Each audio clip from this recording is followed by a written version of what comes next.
Happened to Me, a rare disease and medical challenges podcast. The mission of our podcast is to support you, our listeners, and to create community as you confront the toughest challenges in life. All of us will experience health hardships. The real question is, how do we adapt? That's the focus of It Happened to Me. We help you overcome limitations and live a full and satisfying life. Drawing on their own health challenges, hosts Kathy Gillenhorn and Beth Glassman interview guests who share stories and research to help you succeed in the face of difficult health obstacles. It happened to me. I'm not alone, and neither are you.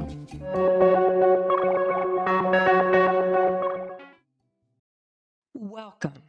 Today, our guest is Dr. Colby Kash. Dr. Kash is the author of The Autoimmune Plague, How to Regain Sovereignty Over Your Body and Life. He's an author who has pivoted out of clinical practice and is dedicated to improving health through technologies and evolutionary biology. Dr. Kash is also a lecturer on wellness and a co-founder of biotechnology companies and an investment group. Dr. Kash has experienced his own set of medical challenges, crippling digestive issues that led to Crohn's disease, as well as psoriasis and inflammatory arthritis.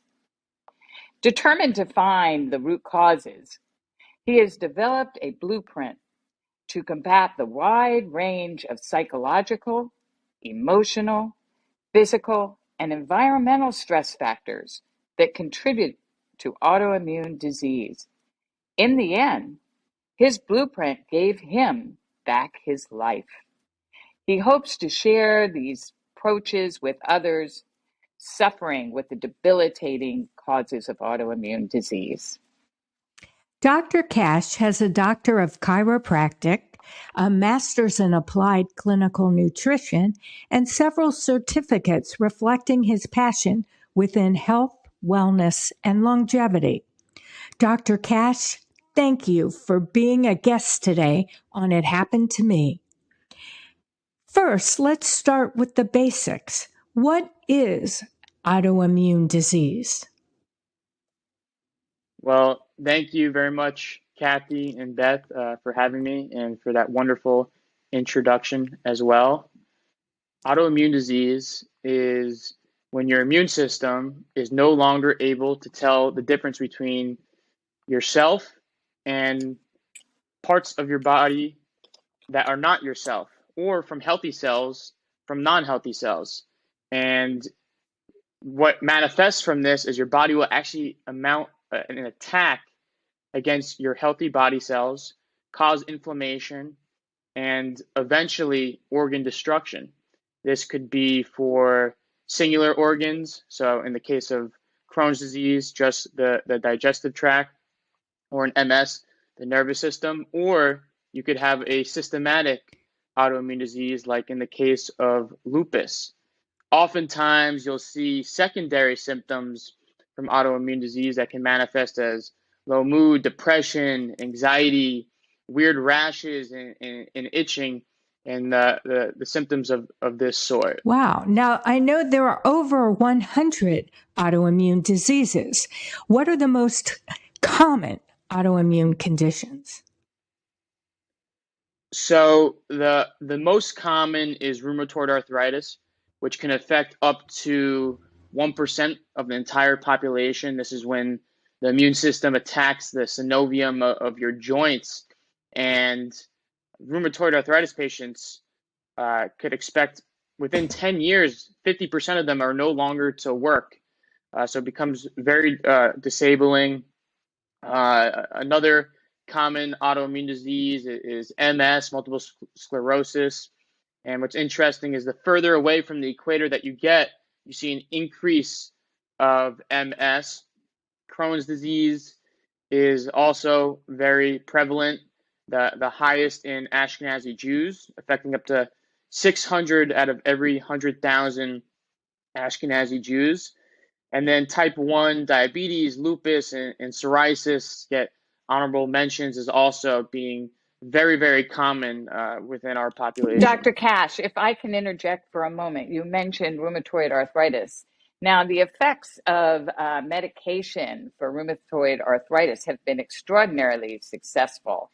Humira is one of the most widely used drugs within our country, and it's been quite helpful for those with rheumatoid arthritis when coupled with methotrexate.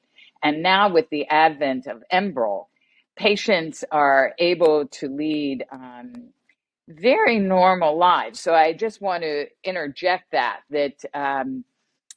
patients with rheumatoid arthritis, we don't want to say that they can't function. They can, and they function beautifully. That's right. So luckily, there's many medications out there, not just for rheumatoid arthritis, but some other autoimmune disease where medication helps patients live a more normal life and a life without many of their symptoms. And that's for a cohort of individuals with autoimmune disease. And other cohorts with autoimmune disease, unfortunately, don't respond as well to medication. It doesn't get the benefits that we'd hope. And for them, oftentimes you get organ removal, deterioration, and even death. So there's more drugs in the pipeline that are being developed, but unfortunately, we're not quite there where we have medications for everyone that's suffering. And so you need ultimately a combination of both medicine and a holistic lifestyle, which I'm sure we'll get more into. Absolutely. Now, I have a question. 1 in 7 Americans now have an autoimmune disease, and I'm wondering why there's so many cases. It's a great question. And we've seen autoimmune disease skyrocket over the last few generations. Crohn's disease and celiac disease more than quadrupled since the 1970s. And I believe it's as we move further and further away from an environment that we're evolutionarily designed to live in, by consuming fake and processed foods, abusing certain pharmaceuticals, antibiotics, consuming high levels of environmental toxins, and disrupting our circadian rhythm. And the list of stressors goes on.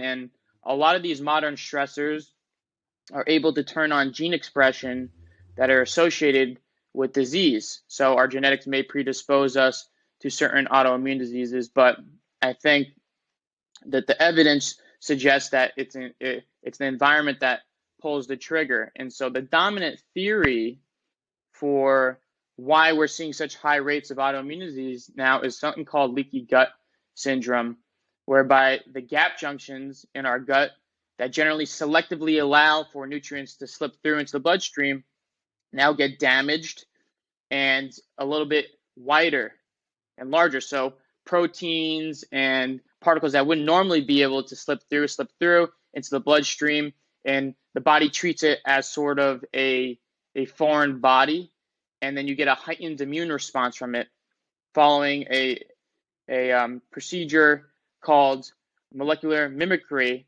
And once your body attacks that molecule, it could then go and attack other tissues in the body that might resemble that foreign molecule. Does this explain So, the deep dive into the microbiome that is ongoing now countrywide? So many researchers going into this field.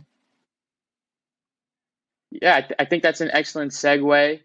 We have more bacteria cells in the human body than we do human cells. And these bacteria that live within us, our acquaintances, produce a steady stream of neurochemicals and chemical signaling that attaches to every receptor on every cell in your body. So they have the ability to turn on gene expression that could work for you or against you. And if you have an overgrowth of bad bacteria, it's really going to cause you to fight an uphill battle against your illness.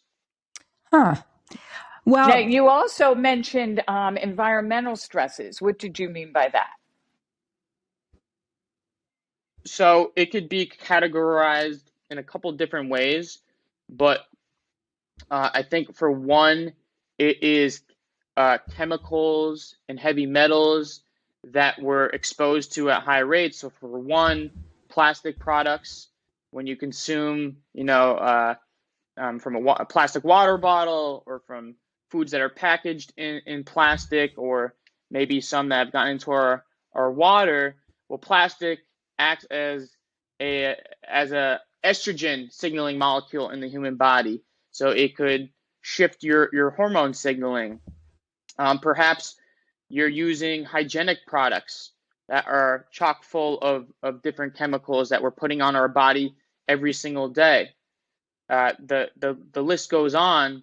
So that is what I mean by environmental toxins. Even with newer technology, with the dirty electricity and radiation that come from our devices, well, we have to know, well, if I'm going to use these AirPods during our interview, I shouldn't be on it using them for hours out of the day.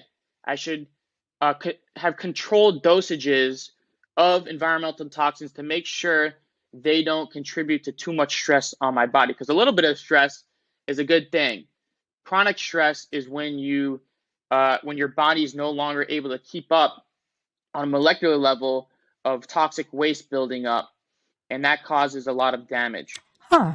Well, Dr. Kash, I'd like to shift gears a little, and then we'll come back and talk about the pyramid and all the factors that are involved in that. And I would love if you would please share with us your personal experience living with digestive issues and other autoimmune conditions. What was your diagnostic odyssey, and did your symptoms change over time? So as far back as I can remember, I always had a wonky digestive system, pain, gas, bloating. And as a child, I wasn't ever really given much sound advice of what I could do. Went to a bunch of different specialists, and eventually it continued to get worse until at the time I was in chiropractic school, where the pain and frequency increased, and I ended up getting bloody and mucousy stools, and that's when I knew something was very wrong. And then, ended up getting a colonoscopy, which is ultimately the gold standard diagnosis for Crohn's or ulcerative colitis. And at that point in time, I was trying different things, and then I started getting psoriatic or psoriasis flares, and that ultimately led to a psoriatic arthritis flare, where I had about a half a dozen to a dozen joints in my body that were swollen like golf balls. It was a beautifully designed, cruel prison by my immune system. But this was the same time I was starting to learn more about the root cause of autoimmune disease. I was studying functional medicine, and so I was able to start doing something about it. Wow. Now, what did you learn from the patient perspective with all this? What advice do you have for patients on how to be their own best advocates? Well, you need to be the CEO of your own health. It's your body. You have to live with it 24/7. And you can go to several different doctors and get a different opinion from all of them. So I really believe in self-educate. You have to become very knowledgeable on your condition, so you know the right questions to ask your doctor. Because, Kathy, like you said, you have to be an advocate. You have to be willing to tell your doctor, could you make sure we run this test? Well, what do you think about this, this, and this? Because oftentimes it can become overlooked if you're not pushing for yourself. And you know, aside from the education piece, you also have to learn about what lifestyle modifications you're willing to make, because that's very important, at least from the autoimmune perspective, to help your immune system fall back into homeostasis. Boy, that must have been so painful. I'm thinking about various joints being swollen. And yet, the most important thing is, of course, to keep moving. So what sort of exercise did you do as you were suffering through this? Walking, swimming? What did you do? So that's an excellent question. And I have a chapter in the book on exercise.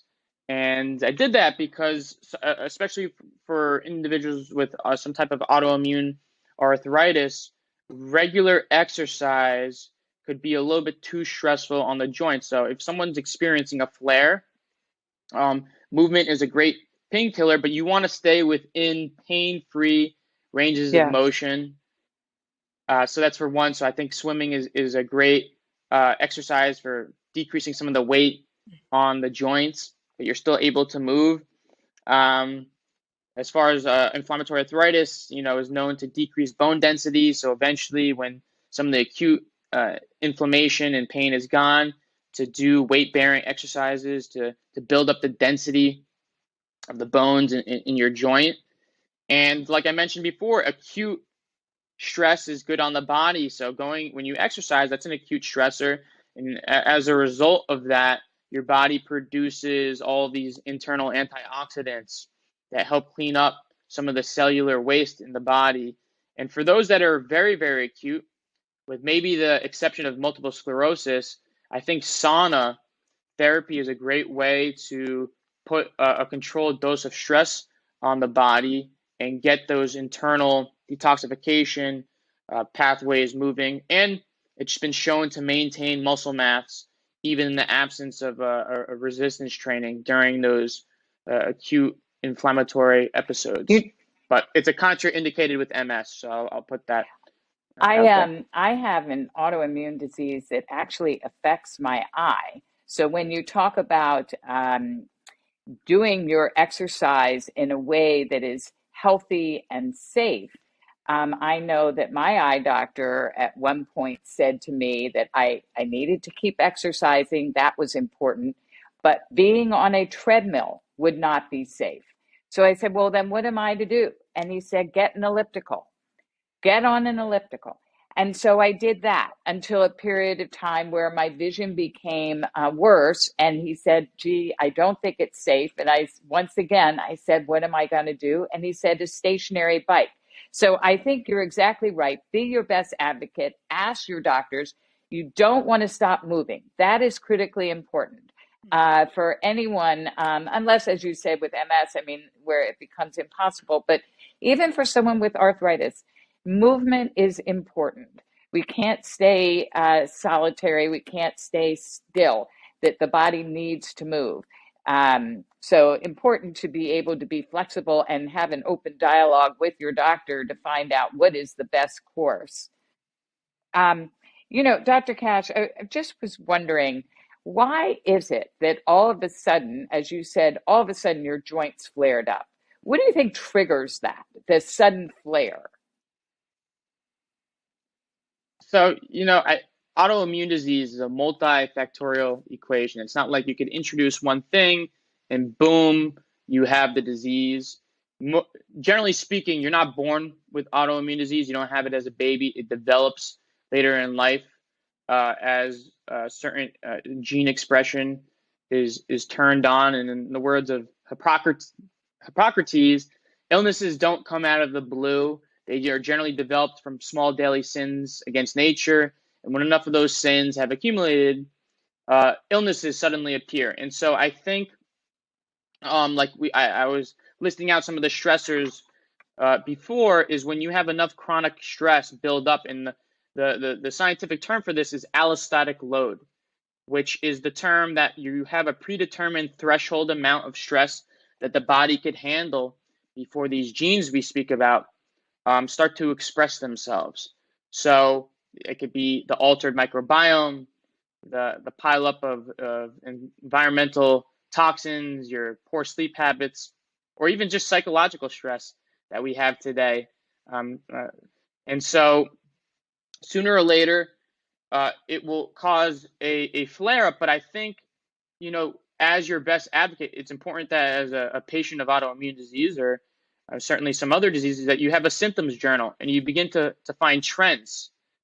When you do this, this, and that, well, you noticed you were suffering a little bit more, and you could sort of do an N of one experiment on yourself of what might be contributing. Because what the research shows is when individuals decrease the oxidative stress on the body, symptoms of autoimmune disease begin to dissipate, and that's very powerful. What is oxidative stress? What do you mean by that?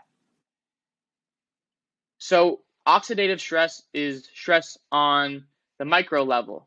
So the cells of your body will develop things like called free radicals that steal electrons from our cells, and this accelerates cellular aging and creates unstable molecules in the body that are kind of like holes in a china shop. And so what antioxidants do is they act to donate electrons and create stability in the cells of the body.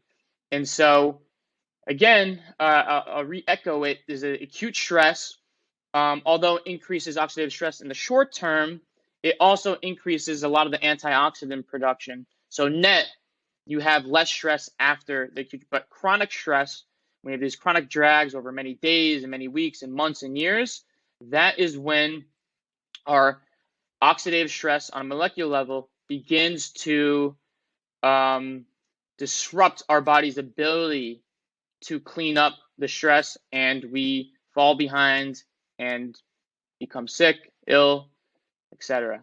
So now, Dr. Kash, you were talking about that the autoimmune disease develops later in life, but we know that the children are not immune from autoimmune disease. Children, very, very young children, have autoimmune diseases. And so not only as you should be your own advocate, but certainly as a parent, you must be your child's advocate. And so as you say about keeping a journal, which is a really great idea, my daughter had a problem. And at 2, I noticed that she was walking a bit funny, and she was waking up in the middle of the night crying. And I took her to the pediatrician. I thought that maybe she had an ear infection. This went on for 6 weeks. But at the same time as she was crying, I noticed her walking was a little funny. But darn, when we go to the appointment, of course, the doctor would ask her to walk, and she would walk perfectly well. And we all know how that is. But as a parent, just like as your own advocate, hang in there, stick in there. You know best. And darn if on the 6th week, my daughter's knee became hot and swollen. And I think that the pediatrician up to that point thought I was a nervous mother. But luckily, I did stick to my guns and kept taking her. And at the end of the day, she was diagnosed with what is called JRA, or juvenile rheumatoid arthritis. Now, this was at 2. And then by 3 was diagnosed with an autoimmune disease that affects the eye. So that once the diagnosis was made, then we were on the lookout for other autoimmune diseases. So I just want to point out that children are not spared the autoimmune plague, as you call it. And as I said to my daughter, as she grew up, everybody will have something. You just know yours before all your friends. And so this required really, when they would have running races at school, that was a source of concern in our household. If my daughter was to be in a school play and stand for a long period of time, it's in her knee and both ankles, that would cause pain. And so she had a special set of circumstances for a young age. But it does affect children, and I just wanted to point that out. So, Dr. Kash, let's talk about the Kash code and how that works. Sure. So the Kash code was what I developed through my research on autoimmune disease to become a user manual for individuals to find out what some of the triggers might be for their individual autoimmune disease. And now that you mention it, if you're a parent and you have a young child with autoimmune disease, for the parents that could also use in their own children's symptoms before they're old enough to curate their environment. So on the most fundamental level, diet is going to be the biggest driver of stress. We consume a lot of foreign content through our digestive systems, where our body has the majority of our immune system. So in my body, one food might be a superfood for me. For you, it might actually be a cause of a trigger. So it's a very individualized thing. So the foundation is doing an elimination diet, where you could find out for you what might be the cause or the trigger. And on top of that, I also put at the foundation is sleep, because if you're doing a lot of things right with diet, if you're not allowing your body to recover at nighttime, then you're also going to be fighting a huge uphill battle. Interestingly, there's an illness where people actually lose the ability to Ooh, sleep. Their brain can't Oh, shut off, oh, that would and be terrible. the cause of oh, death. Oh yeah. my. Yeah, that's not. Uh, it's a Yes. nightmare. Yes. No pun Yes. No, intended. it's a So, terrible thing. so the cause of death in these individuals is actually their immune system just withers away, and it's the bacteria in their gut overtakes their body. So they die from the infection. So just on a night of sleep where you're missing a couple hours, you see a little bit of the altered microbiome as well. So Dr. So Cash, yeah. actually, what you're starting to do is you, in your book, have an actual pyramid that we're going to attach to our show notes, and our listeners can follow along starting at the bottom of the pyramid. So you started the bottom of the pyramid by the elimination diet and sleep, which would be the bottom rung. So do you have any guidance for what should be eliminated? How would you know what to eliminate? Well, I look at it through an evolutionary lens. So for 100,000 generations, humans were eating mostly a combination of meat, fish, nuts, fruits, and vegetables. And then about 10,000 years ago, humans shifted from the quote unquote hunter gatherer diet into agriculture. And this is the same timestamp where in the archaeological record you see humans shrunk in stature. They began getting high dental carriers or cavities, increased infections, bone lesions. The list goes on. We went from eating a diet that was high in bioavailable nutrients into a diet that could feed more mouths. So our population was able to increase, but we became sicker. And then again, 170 years ago, we underwent the Industrial Revolution, where white flour and vegetable oils became mass produced and easily shipped. And those two time spans in history, 10,000 years ago and 170 years ago, is the same time that researchers were able to see our dental plaque changed and the microbiome in our mouths changed for the worse. So I believe humans should stay away from, especially individuals with illness, should stay away from processed foods that increase inflammation. Although I will say that there's no perfect diet for everyone. Individuals diet should be personalized, no different than different hunter-gatherer tribes have different diets. Like the Katavans in Papua New Guinea consume mostly fruit, vegetables, and coconuts.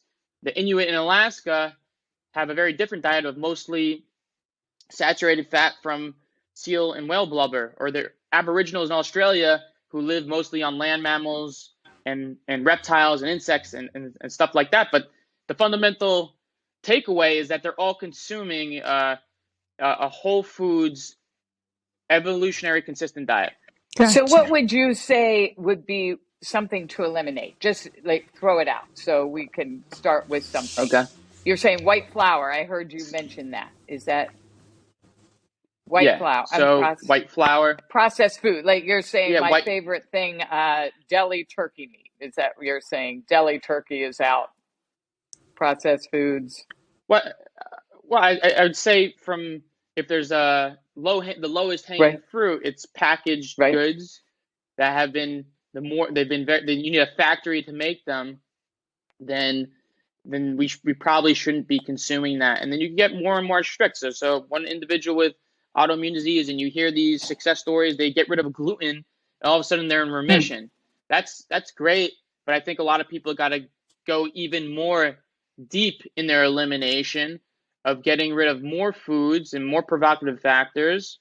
And to maybe give you another example is some individuals will have to actually get rid of certain plant foods that are triggering plant foods high in lectins, which is a plant defense toxin, because plants don't necessarily want to be eaten. They want to pass on their DNA as well. So they have small amounts of natural pesticides to ward off herbivores. And so some individuals need to get rid of select classes of vegetables, and then they begin to see remission as well. Okay, so then, I'm sorry, Kathy. No, keep going. Keep going. So the next step up, you have meal timing, and that intrigues me. What do you mean by that? So for one, humans didn't have 24/7 access to food like we have now. So we would go through a natural cycle of consuming.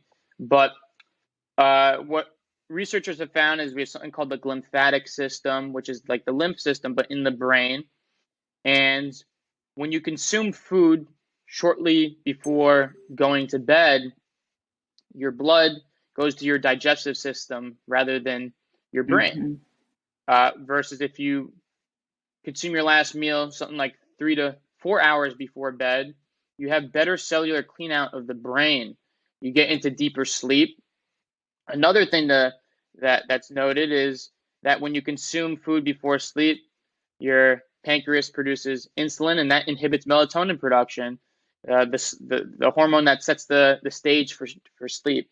Dr. Kash, I have to say, without even knowing it, maybe just the aging process, my husband and I have started eating earlier, and I have to say, I do feel better. We eat earlier. We used to, in our wilder days, would eat later, and you're right. We would go to bed on a full stomach, and who feels good under those circumstances? So I absolutely agree with you. Eating earlier, I have no scientific proof, but personal observation. So the next thing you talk about is fasting, and I have to say I hate seeing that word, hate the idea, but go ahead, convince me. So, well, you participate somewhat in fasting now that you eat earlier in the evening. It's really just the abstention from eating for a certain amount of time. So with the intermittent fasting, it's minimum of 12 hours. So if you had your last meal at 8 p.m., not consuming food again till 8 a.m. the next day. And so this is giving I could do that. So not as hard. Yeah, maybe some people even already do that. And from there you could take it make it longer and longer until you get into the territory of prolonged fasting. But to just talk about the benefits of intermittent fasting real quick, is it's been shown to decrease inflammation, increase human growth hormone production, and have a positive shift of the microbiome of bacteria that produce or a microbiome profile that resembles that of a healthy person. Then you could get into the prolonged fasting, which is really anything over 24 hours. And there's a longevity researcher, Dr. Walter Longo, who's done research on this. I'll say in animals, whereby these animals that had different autoimmune diseases, including type 1 diabetes, were able to go into remission. Either the mice actually had regeneration of the insulin producing cells in the pancreas, which is kind of cool, where when you go into a prolonged fast, your body digests down itself. It goes through a process called cellular autophagy, which literally means self-eating. But the kicker is your body digests down the hyperactive white blood cells first. These are the cells that are responsible for autoimmune disease at the same timestamp that you're getting a huge upregulation of stem cells, which is the young naive cells that could become anything. So you get kind of a detoxification where you get a cleanup of the hyperactive autoimmune cells and a restoration of young healthy, vibrant cells. Do you do this, Dr. Kash? Do you go on fasting, day-long fasting episodes? I did.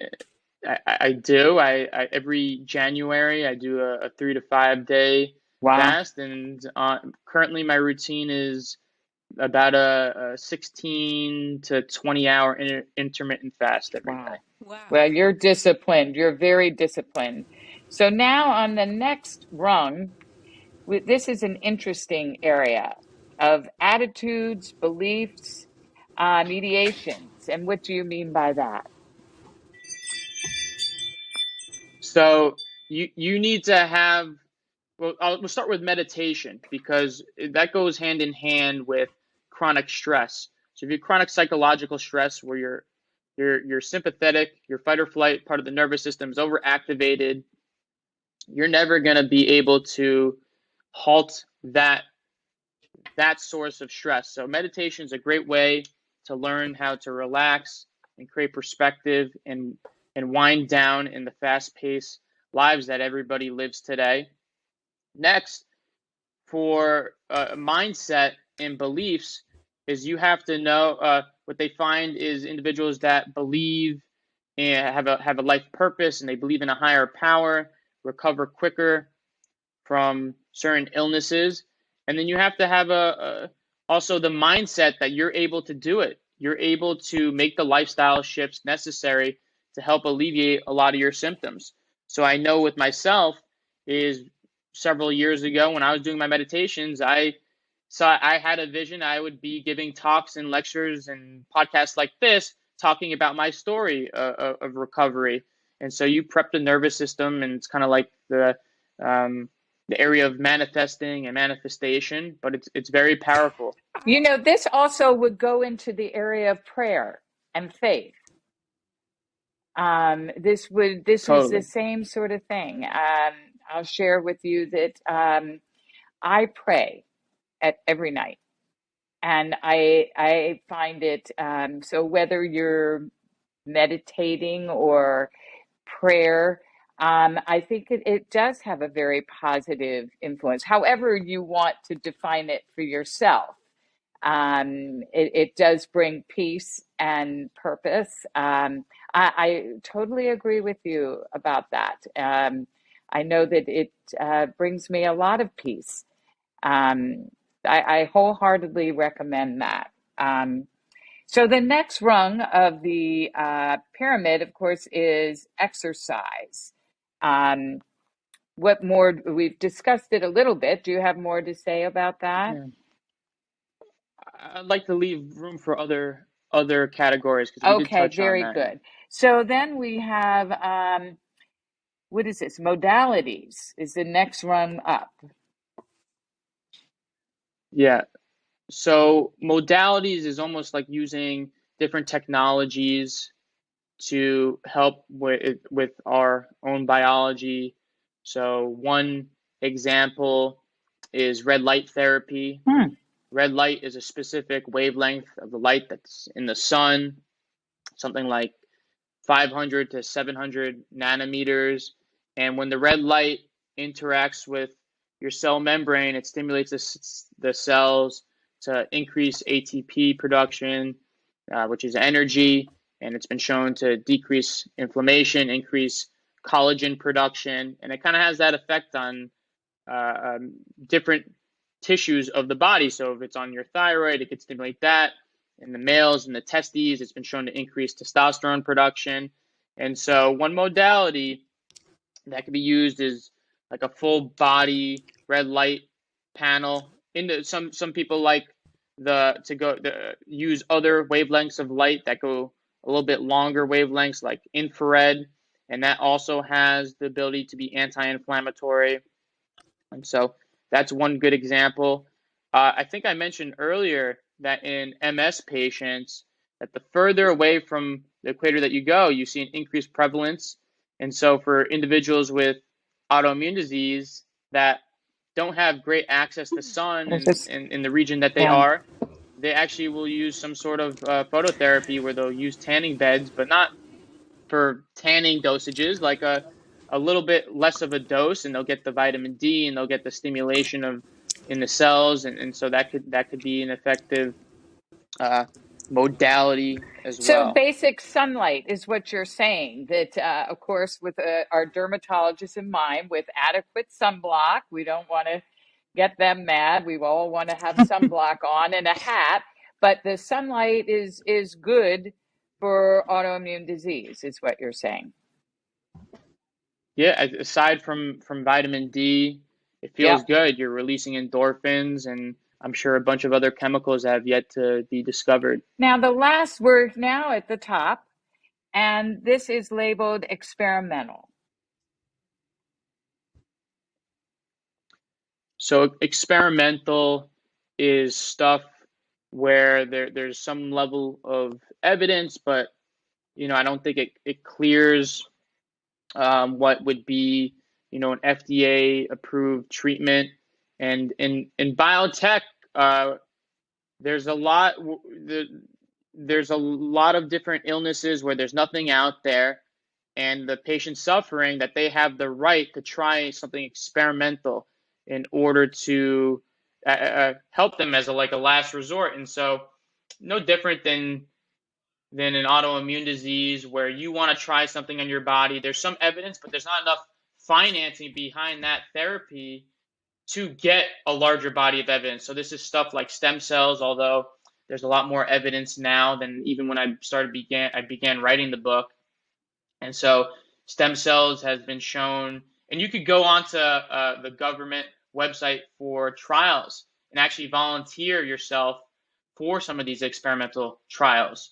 So and that doesn't just go for stem cells, that goes for anything else that's out there. And this whole pyramid is to be used with your healthcare professional. Yes. This is just stuff that you probably won't get from them. So this is to be used in conjunction, and you can get their advice and feedback on it. I think that's a very good point, that we want our listeners absolutely to go to their healthcare providers, take the medication that has been prescribed to avoid, if you have arthritis, you want to avoid joint damage.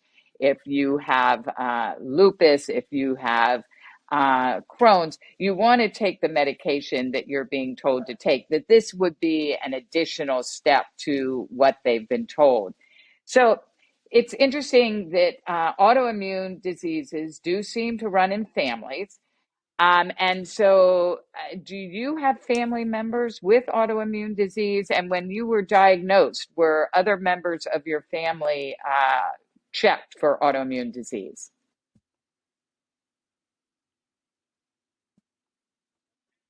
It does run in the family. It does run in families and in ethnic groups. And even within yourself, if you have one autoimmune disease, then it increases your chance of getting a second and a third. But with that being said, environment plays a big role, because as we see in twin studies, one twin could have the autoimmune disease with the same exact DNA as another twin, and another twin doesn't get it. And what they find when they study and isolate the genes for individuals with autoimmune disease, those same genes were actually protective in our ancestral world. They are the genes for a more robust and aggressive response to infection. So, for example, there's a gene called the HLA-B27 gene that predisposes an autoimmune disease called ankylosing spondylitis, which fuses the spinal joint. That same gene slows down the progression of HIV and hepatitis. There's another example, the STAT6 gene, which causes an increased risk of allergies and asthma in Great Britain, but lower parasite loads in China. And one last example is Enganians, genes that are actually pro-inflammatory, decrease lifespan in a Western environment, but in an ancestral environment, when they have wells and access to rivers, those same pro-inflammatory genes increase lifespan. So our genes are programs, and depending on our environment, act in a different way. So what could we do? Well, it would be great if we could curate an environment for ourselves that resembles our ancestral ways, but without having to go back then and enjoy all of our technologies and everything that we have now, plus modern medicine. And I think that would be the most ideal scenario. I just for have humans. a few questions I'd love to get to. And I'm wondering, you and Beth have done a wonderful job of explaining the pyramid, but I'm wondering personally, with your experience and your diagnoses, have there been any of the rungs that you found just to be incredibly helpful and effective in managing your case? The biggest levers was a strict elimination diet. Unfortunately, I don't think that's something people could get around for foodies and everything like that. Really having a food journal for Crohn's, I felt like it was a direct correlation because your symptoms are your gut. So you could kind of track and correlate it pretty easy. But I don't know if I mentioned this, and I don't think I got to it before, but well, we talked a little bit about leaky gut, but the overgrowth of bad bacteria, dysbiosis is the term, is correlated with pretty much most autoimmune diseases. In fact, in one study with patients in fibromyalgia, 100% of them had this overgrowth of bad bacteria. So I think the first thing is trying to get the right ecosystem in your gut. No different than on a macro level. When you get rid of a keystone species, the whole ecosystem falls apart. So on a micro level, making sure that you're able to heal the gut. And one of the best ways I did that for me was the intermittent fasting. Really, really, really helped. It was like night and day. Getting rid of processed foods as well. I'm probably stricter than most would be.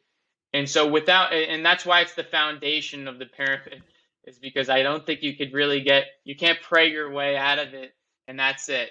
Although it helps and it's good to have that mindset. So I wish I had a sexier answer. No. But that you have to love yourself in order enough to make those changes, and that's what I'd say. I want to ask, what is the role back to the microbiome? What is the role of the microbiome in autoimmune disease generally, and what does current research suggest? Mentioned in the body, and so if you have an overgrowth of bad bacteria that's sending signals to whatever organ, it's going to negatively affect it. And so what they find, what's kind of interesting in the research, is farmers and poorer communities that are exposed to raw nature and less clean environments have much lower rates of autoimmune disease than their wealthy counterparts in the same society. And so they believe you have a critical time period when you're young to be exposed to a diverse amount of bacteria.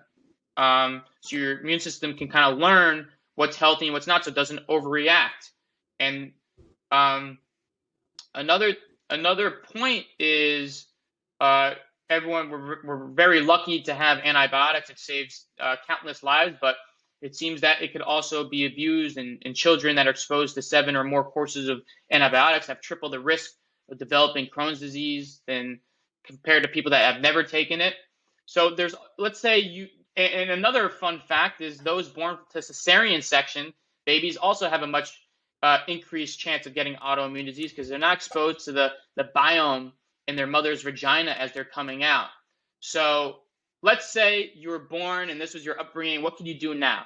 Well, you could start consuming foods with a diverse amount of microbes, like fermented sauerkraut, kimchi.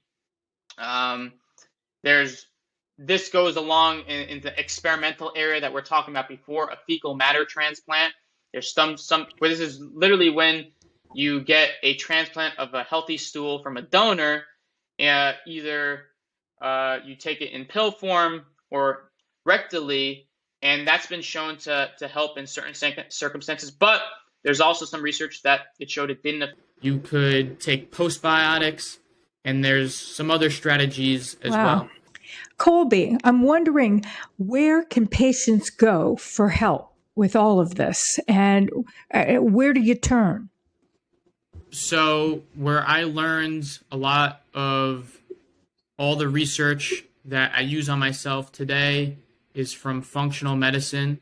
Functional medicine is a discipline of medicine whereby you don't look at just the organ, but you look at all the organ systems as a comprehensive framework where each of them individually affect the whole system together. So rather than going to just a gastro for your stomach, or just an endocrinologist for another issue, or your gynecologist for one issue, you go to a functional medicine doctor and they try and treat the root cause, the smoking gun commonality behind all your issues, rather than treating them individually. And so I would recommend that patients seek out a functional medicine practitioner, but do your vetting. Not all practitioners are created equal, and that they could find some success in. Wonderful. So what areas of autoimmune research do you recommend our listeners keep their eye on? And what do you think will be the next big breakthrough? So right now, my finance group is financing a new compound that is entering human trials at the end of this year. It's based on a hormone that's found in the human body, and it's a branch of the hormone. It's the EPO hormone, and it's been found to regress multiple sclerosis in mice. So it has a neuroprotective attributes that I'm hoping will one day be safe and effective to use for not just MS patients, but all neurodegenerative diseases. So that's on sort of the pharmaceutical route, and I love it because it's found in the human body. And then I would also expect to see a lot more research in the microbiome area, whereby we could take designer probiotics one day for specific microbiome types, but we're not there yet. But I think that will be a very hot area. And what advice would you like to share with listeners, with all of your experience in dealing with your own personal autoimmune diseases? What advice do you think would help in managing? There's a book I really like called Man's Search for Meaning by Dr. Viktor Frankl, who was a psychiatrist that found himself in Auschwitz. And he looked at the whole experience through his clinical lens, and ultimately he survived. And when he came out, his new life's work became on what is the purpose of life. And one of the quotes from his book is, if there's purpose to life at all, there must be purpose in suffering, because that's really where we grow to new spiritual heights and learn the most about ourselves. So for any listeners that are suffering with a rare disease, or maybe it's not even rare, but it's an obstacle to overcome, it should be your life purpose to figure out how to live with it, how to hope maybe even go into remission from it. And there's a reason behind all of it. Dr. Kash, thank you for being here today on It Happened to Me. Your passion for health, wellness, and longevity is so apparent, and we appreciate your dedication to improving health through modern technologies and evolutionary biology. Thank you. Thank you very much, Kathy and Beth. It was a pleasure. Thank you for listening to this episode of It Happened to Me. We encourage you to learn more at ithappenedtomepod.com. That's ithappenedtomepod.com. Please use the contact form on our website to submit your guest suggestions, comments, questions, ideas, and feedback for the show. You can also email us directly at ithappenedtomepod@gmail.com. Again, that's ithappenedtomepod@gmail.com. We would also really appreciate it if you can leave us a 5-star rating and review on your podcast app, probably Apple or Spotify. This helps others in the rare disease and medical challenges community find us. It Happened to Me is created and hosted by Kathy Gillenhorn and Beth Glassman. Steve Holzenbach is our media engineer and co-producer. Myself, Keir Deneen from DNA Today, is our marketing lead and co-producer. Ashlyn Anokian is our graphic designer. And remember, it happened to me. I'm not alone, and neither are you.